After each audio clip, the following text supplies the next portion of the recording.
7 de outubro de 2025, começando mais um Café com Heine. Hoje a palavra de reflexão é plantio.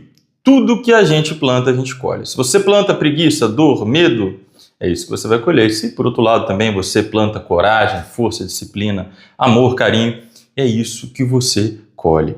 Às vezes o que é diferente é o tempo da colheita.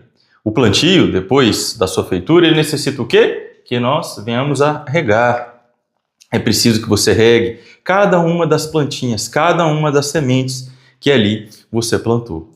Então, se você planta empreendedorismo, você tem que regar sempre ali o que você acredita que vai prosperar, que vai render frutos. Na pior das hipóteses, aquele ramo cresce e não gera fruto. Mas aquele ramo te dá experiência para que a próxima sementinha seja regada de uma forma diferente, adubada de uma forma diferente e dê fruto.